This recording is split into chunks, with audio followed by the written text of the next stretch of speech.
এই ভিডিওতে আমি তোমাদের অ্যালিয়াসিং বিষয়টা দেখাবো। অ্যালিয়াসিং হলো একটা পদ্ধতি যেখানে টেবিলে একরকম কলামের নাম দেওয়া থাকলেও তুমি সেই নামটাকে অস্থায়ীভাবে পরিবর্তন করে মনিটরে প্রদর্শন করতে পারো। তার মানে টেবিলের কলামে একরকম নাম রয়েছে, কিন্তু তুমি দেখানোর সময় অন্যরকমভাবে কলামের নামগুলো দেখাচ্ছ। তবে এই পরিবর্তনটা কিন্তু অস্থায়ী, মানে তুমি যখন দেখাচ্ছ তখনই শুধু কলামের নাম পরিবর্তন হবে, পার্মানেন্টলি কিন্তু সেই নাম পরিবর্তন হবে না। ভিডিওটা লক্ষ্য করো, আমার মাউস পয়েন্টার ফলো করো।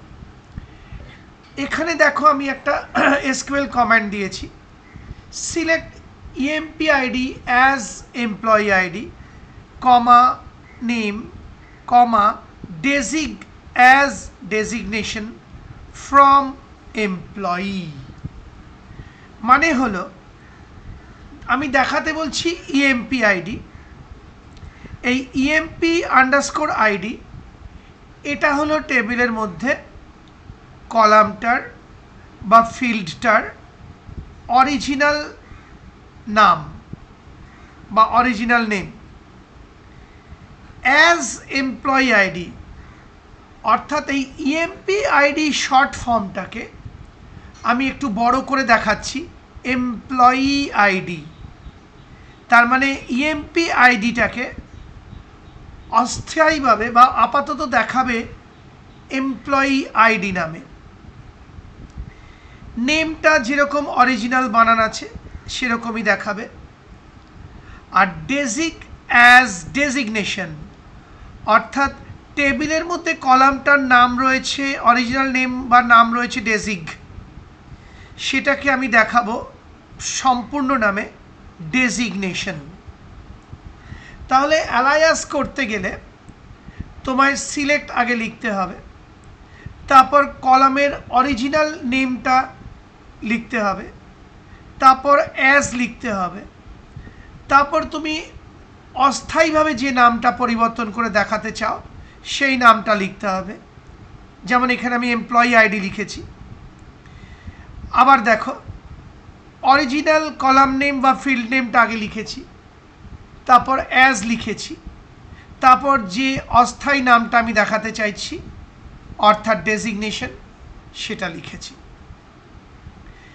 ফ্রম এমপ্লয়ি অর্থাৎ এমপ্লয়ি টেবিল থেকে দেখাতে চাইছি, সেমিকোলন দিলাম, এন্টার প্রেস করেছি। যেই এন্টার প্রেস করেছি সঙ্গে সঙ্গে আমাকে দেখো আউটপুট দেখিয়ে দিল। এবার তাকিয়ে দেখো ইএমপি আইডি কিন্তু এই ফিল্ড বা কলামের নাম হিসেবে দেখাচ্ছে না, দেখাচ্ছে এমপ্লয়ি আইডি।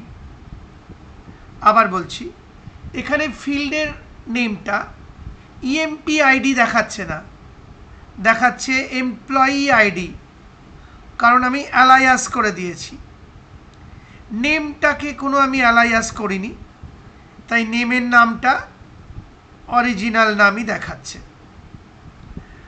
আবার ডেজিগনেশন অর্থাৎ ছিল অরিজিনাল নেম ডেজিগ, সেটা কিন্তু এখন অ্যালায়াস হয়ে ডেজিগনেশন দেখাচ্ছে।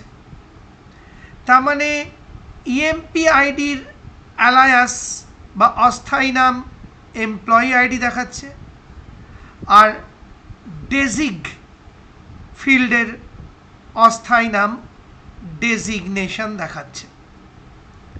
তবে এই যে এমপ্লয়ি আইডি ডেজিগনেশন এই নাম পরিবর্তনগুলি কিন্তু অস্থায়ী।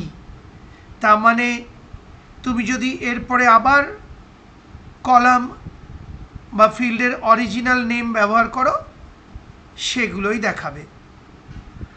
আর অ্যালায়াস দিলে টেবিলের ডিজাইনে কিন্তু কলামের নাম বা ফিল্ডের নাম কোনো রকম পরিবর্তন হয় না।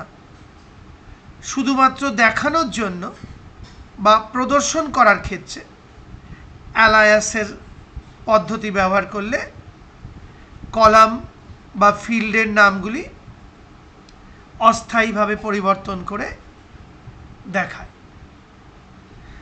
অনেকবার করে বুঝিয়ে দিলাম, আশা করি বুঝতে পারলে।